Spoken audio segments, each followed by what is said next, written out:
নমস্কার সকলকে বন্ধুরা, সকলকে স্বাগত জানাই আমার এই চ্যানেল অধ্যাপক দীপঙ্করে। তো আজকে যে বিষয় নিয়ে আমি ভিডিও করতে চলেছি সেটি হচ্ছে 41a CRPC।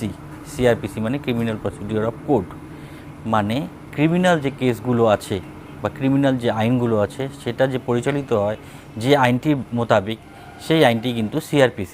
এবং সেই CRPCরই 41a সেকশনে যে নোটিশ আসে মানুষের কাছে, অনেকের কাছে আসে, হয়তো আপনার কাছেও আপনি দেখছেন আপনার কাছেও আসতে পারে বা আপনার পরিচিত কারো কাছেও আসতে পারে। অনেকে ভয় পেয়ে যায়, ভয় পেয়ে অনেক সময় বিভিন্ন দালাল চক্রের হাতে পড়ে যায় এবং বিভিন্নভাবে তারা প্রতারিত হয়। বিভিন্ন সময় দেখা যায় তাদের অনেক অর্থ নষ্ট হয়, কিন্তু কাজের কাজ কিন্তু তাদের কোনো কিছুই হয় না। তো অ্যাকচুয়ালি আজকে যে বিষয় নিয়ে আমি ভিডিও করতে যাচ্ছি যে 41a CRPCটা কী এবং এই নোটিশ আসলে পরে আপনার কি করা উচিত, কি কারণে আপনার কাছে এই নোটিশগুলো আসতে পারে, এবং যে কারণে আপনার কাছে এই নোটিশটি আসছে এবং যে ডাইরেকশন থাকবে নোটিশের মধ্যে, সেই ডাইরেকশন যদি আপনি পালন না করেন সেক্ষেত্রে আপনার কি হতে পারে বা কি ভয় থাকতে পারে আপনার, সেই বিষয় নিয়ে কিন্তু আমরা এই ভিডিওটা আলোচনা করব।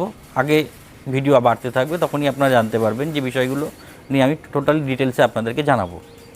তো সবার প্রথমে আমাদের জানা উচিত কি এই 41a CRPCটি কী, মানে এর হিস্ট্রিটি সম্বন্ধে, মানে ইতিহাস কেমন করে আসলো। এটা আগে কিন্তু এই জিনিসটি ছিল না। তো 2008 সালে এই জিনিসটি কিন্তু আমাদের নজরে আসে প্রথম, যে 41a CRPCর যে ব্যবহারটা কেন আসে। কারণ দেখা যায় যে উচ্চ আদালত বলেন যে একটা অবজারভেশনে বলেন যে অনেক এমন কেস, যে বিশেষ করে যে বধূ নির্যাতনের যেসব কেস বা ডাউরি কেস, যে কেসগুলো আছে তার মধ্যে অনেক মিথ্যা কেস হয়, সত্যি কেস হয় না এমন ব্যাপার তো নয়, অনেক মিথ্যা কেস হয়। সেই সব কেসের ক্ষেত্রে কিন্তু দেখা গেছে যে আইও যে থাকে, ইনভেস্টিগেশন অফিসার, তারা কিন্তু অভিযুক্তকে অ্যারেস্ট না করেও কিন্তু আলোচনার মাধ্যমে ইনভেস্টিগেশনটা করতে পারত। কিন্তু আইও অতি তৎপর হয়ে, আমি এখানে অতি তৎপর হয়েই বলবো, কারণ আগে দেখা গেছে যে এফআইআর হওয়ার সঙ্গে সঙ্গে 498-এর একটা এফআইআর হওয়ার সঙ্গে সঙ্গে কিন্তু আইও বা পুলিশ অফিসার সঙ্গে সঙ্গে অ্যারেস্ট করার জন্যে দৌড়ে চলে যেত অভিযুক্তের বাড়িতে এবং অ্যারেস্ট করে তাকে ধরে থানায় নিয়ে চলে আসতো, এবং তার সঙ্গে পরিবারের যে কয়জন লোক থাকতো প্রত্যেকে কিন্তু ধরে নিয়ে আসতো। এই যে বিষয়গুলো যখন দিনকে দিন বাড়তে থাকে এবং এই সবশেষে 2008 সালে মহামান্য সুপ্রিম কোর্ট এ বিষয় নিয়ে কিন্তু একটা বিশেষভাবে বলেন যে 41a CRPCর মোতাবেক, এবং এই বিষয়ে আমি একটা বিশেষ কেস আপনাদের সামনে তুলে ধরছি, Arnesh Kumar versus state of Bihar. এখানে কিন্তু সুপ্রিম কোর্ট বিশেষভাবে বলেছে যে যেসব কেসের ক্ষেত্রে অ্যারেস্টটা যথেষ্ট যুক্তি নয়, সেক্ষেত্রে কিন্তু অ্যারেস্ট করার দরকার নেই। আপনি নোটিশ দিয়ে তাকে ডাকতে পারেন, তার সঙ্গে আলোচনা করতে পারেন এবং তাকে বলতে পারেন যে ইনভেস্টিগেশনে তুমি সহযোগিতা করো।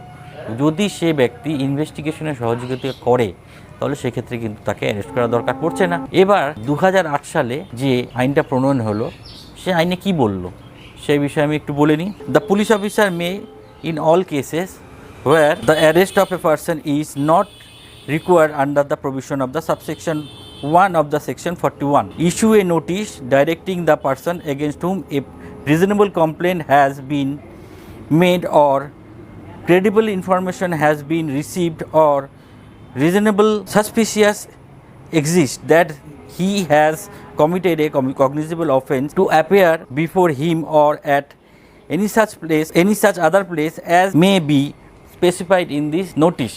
মানে যখন এই নোটিশটার মধ্যে লেখা মানে নোটিশটার বিষয়ে বলছি, যেটা যে যখন কোনো ব্যক্তিকে অ্যারেস্ট করার দরকার পড়ছে না, তখন কিন্তু আইও সেই ব্যক্তিকে 41 নোটিশটি সার্ভ করে।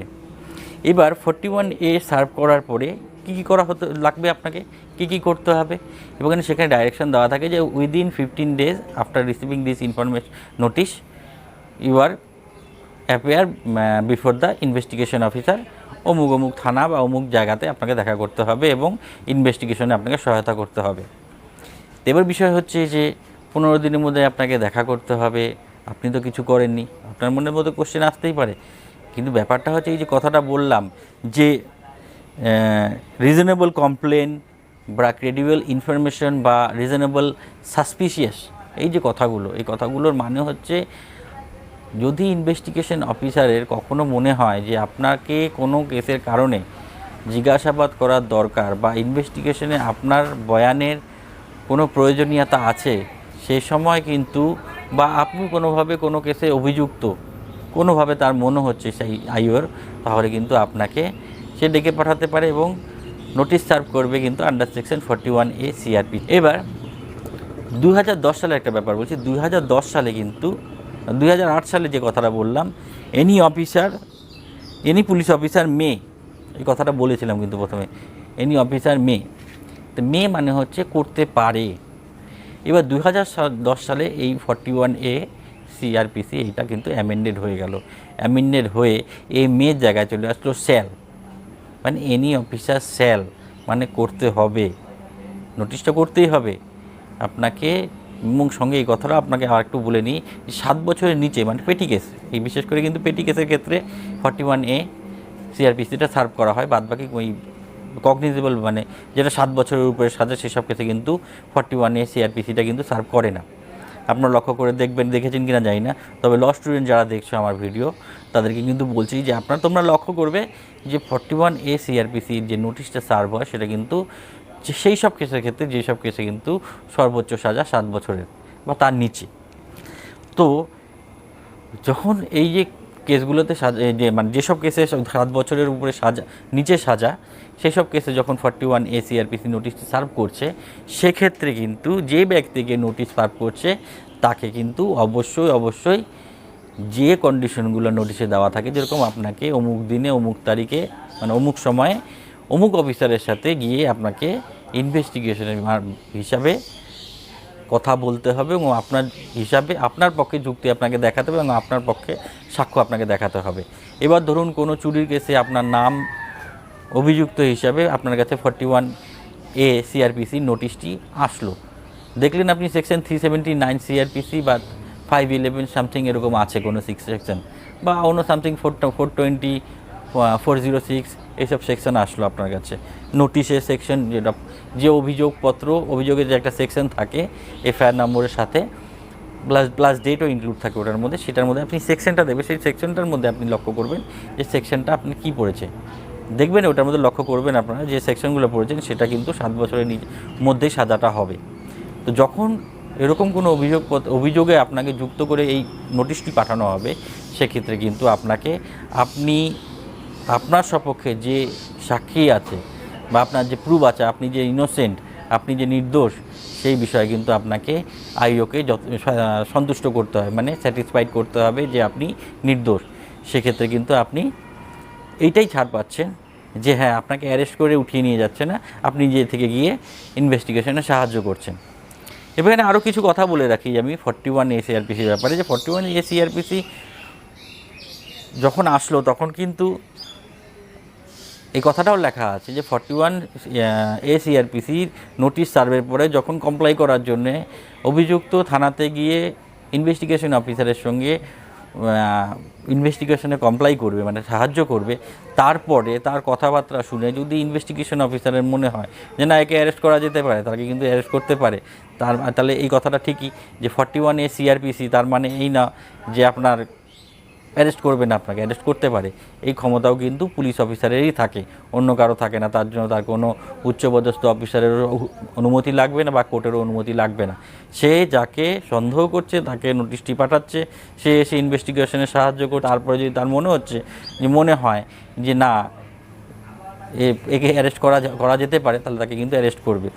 এই বিষয়ে আরেকটা কথা আমি বলে রাখি যে 41A CRPC এটি হিস্ট্রির ব্যাপার, যে কেন এটা মানে কাজে আসছিল, মানে ব্যবহারে আসলো 41A CRPC, যে আমাদের কনস্টিটিউশন অফ ইন্ডিয়াতে যে আর্টিকেল 21 মানে রাইট টু লাইফ কথাটা মানে সম্বন্ধে বলা আছে, সেই উপরে ডিপেন্ড করেই কিন্তু এই ব্যবহারটা শুরু হয়, যে প্রত্যেকটা ব্যক্তির বিরুদ্ধে যখনই কোনো ব্যক্তির বিরুদ্ধে এফআইআর হয় বা অভিযোগ করা হয় থানাতে, সেই ব্যক্তি যে দোষী সেটা কিন্তু কখনোই প্রমাণ হয় না যতক্ষণ না সাক্ষী কোর্টে গিয়ে সাক্ষী ডিফেন্স লয়ার, সাক্ষী চিফ ক্রস এগুলো হচ্ছে, ততক্ষণ কিন্তু কেউ বুঝতে পারছে না যে সে অরিজিনাল ক্রিমিনাল বা অরিজিনাল অভিযুক্ত কিনা বা অরিজিনাল কালপ্রিট কিনা।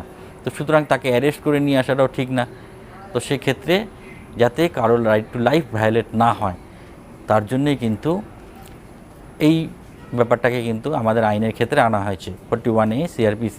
এই বিষয়ে আপনাদেরকে বলে দিই যে আসামের একটা কেস, বিখ্যাত কেসের সম্বন্ধে তনুজা রায় ভার্সেস স্টেট অফ আসাম। তো এই কেসটাতে যে এফআইআর হয়েছিল সেই এফআইআরে কিন্তু সেকশন ছিল 420 এবং 406। তো কেসটা ছিল হচ্ছে দিশপুর থানা। দিশপুর থানা 3 জন পুলিশ পার্সোনাল মানে পুলিশের লোক রাত 1টার সময় অভিযুক্তকে তুলে নিয়ে আসার পরে কিন্তু কোর্টে প্রচুর পরিমাণে তারা বকা খায় ম্যাজিস্ট্রেটের কাছে। কারণ তারা এই অ্যারেস্টটা করতে গিয়ে কিন্তু যে হিউম্যান রাইটসটা যে 21 আর্টিকেল 21-এ যে রাইট টু লাইফ কথাটা বলা হয়েছে সেটা কিন্তু ভায়োলেট হয়ে যাচ্ছে।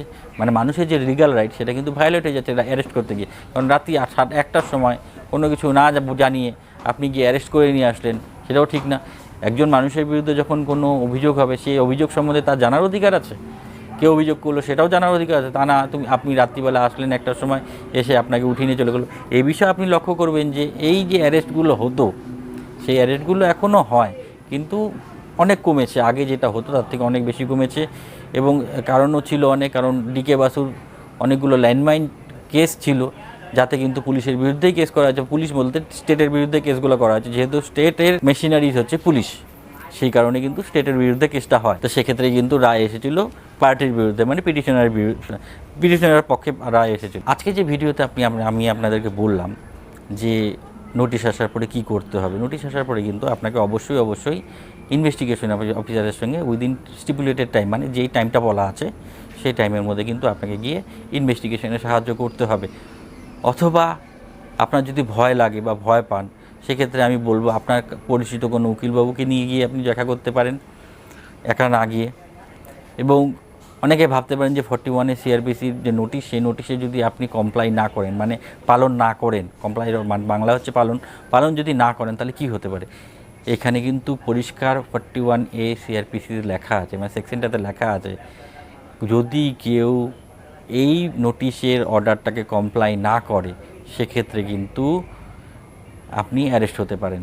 আপনি যদি অভিযুক্ত নাও হন সেক্ষেত্রেও কিন্তু অ্যারেস্ট হতে পারেন। সুতরাং এই যে অ্যারেস্টের ব্যাপারটাকে এড়ানোর জন্য আমি বলবো আপনারা অবশ্যই দেখা করুন ইনভেস্টিগেশন অফিসারের সাথে। ভয় লাগলে উকিলবাবুকে নিয়ে যান, আপনার লয়ারকে নিয়ে যান, আপনার লিগ্যাল অ্যাডভাইজারকে নিয়ে যান। এবং আরও ক্ষেত্রে দেখা যায় যে কিছু ক্ষেত্রে, বিশেষ করে সাইবার ক্রাইমের ক্ষেত্রে, আজকালকার দিনে সাইবার ক্রাইমটা বেড়ে গেছে, যার জন্য আমি বলছি যে অন্য স্টেট থেকেও কিন্তু 41 নোটিশ আপনার কাছে আসতে পারে। অনেক সময় দেখা যায় যে আপনার অ্যাকাউন্ট হ্যাক করে কেউ ব্যবহার করেছে, সেখানে লক্ষ টাকা ট্রানজ্যাকশন হচ্ছে, অন্য কেউ তুলে নিচ্ছে। সেক্ষেত্রে কিন্তু আপনার কাছে বিভিন্ন রাজ্য থেকে কিন্তু 41 নোটিশ আসতে পারে, যেটা আজকে বার্নিং ইস্যু অনেকের কাছে আসছে। আমার কাছেও এরকম 2-3টির কেস আছে।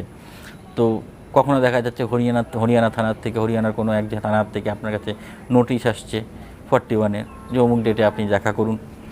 কখনো দেখা যাচ্ছে ব্যাঙ্গালোর থেকে আসছে, কখনো দেখা যাচ্ছে জয়পুর থেকে আসছে, কখনো দিল্লি থেকে, বিভিন্ন থানার থেকে আসছে। কারণ এসব যারা সাইবার ক্রিমিনাল থাকে তারা কিন্তু অন্যের অ্যাকাউন্ট বিভিন্নভাবে হ্যাক করে ট্রানজ্যাকশন করে, এবং ট্রানজ্যাকশন করে তারা কিন্তু লাভবান হয়ে যায়, ফেসে যায় সেই লোকটি যার অ্যাকাউন্টটা হ্যাক করা হলো এবং যার অ্যাকাউন্টটা ব্যবহার করা হলো। তো সেক্ষেত্রে আপনার কী করণীয় উচিত, সেক্ষেত্রে আমি বলবো অতি সত্বর আপনার পরিচিত কোনো উকিলবাবু বা কোনো একজন স্বনামধন্য উকিলবাবুর সঙ্গে দেখা করুন। গিয়ে আপনি ট্রানজিট বেল অথবা অ্যান্টিসিপেটরি বেল, ট্রানজিট বেলটাই আপনি পেয়ে যাবেন, কারণ অন্য রাজ্যের ক্ষেত্রে কিন্তু আপনাকে ট্রানজিট বেল নিয়ে তারপরে সেই রাজ্যে গিয়ে সেই যে থানা, যেই থানার আপনার 41 নোটিশ, সেই থানার যেই ডিস্ট্রিক্ট কোর্টের আন্ডারে পড়ছে সেই কোর্টে গিয়ে কিন্তু আপনাকে অ্যান্টিসিপেটরি বেলটা করিয়ে নিতে হবে। কারণ যদি অভিযোগ সেই রকম শক্ত হয় সেক্ষেত্রে আমি বলবো অ্যান্টিসিপেটরি বেল নিয়ে তারপরে আপনি ইনভেস্টিগেশন অফিসারের সঙ্গে দেখা করতে পারেন, নচেত হয়তো বা অ্যারেস্ট হওয়ার সম্ভাবনা থাকতে পারে। তো এই ছিল আজকের আমার ভিডিও। যদি ভালো লেগে থাকে আপনাদের সকলের, অবশ্যই শেয়ার করবেন জিনিসটি। আর যারা নতুন দেখছেন তারা সাবস্ক্রাইব করবেন এবং কমেন্ট করে জানাবেন আপনাদের যদি কোনো অসুবিধা থাকে। আমার মোবাইল নম্বর ডেসক্রিপশনে দেওয়া আছে, নিশ্চয়ই ফোন করবেন। তবে টাইমটা রাত 7টার থেকে 9টার মধ্যে, অন্য সময় ফোন করলে পরে কিন্তু আমি ফোনটা নাও ধরতে পারি। সুতরাং এই টাইমটা অবশ্যই মেনটেন করবেন। নমস্কার।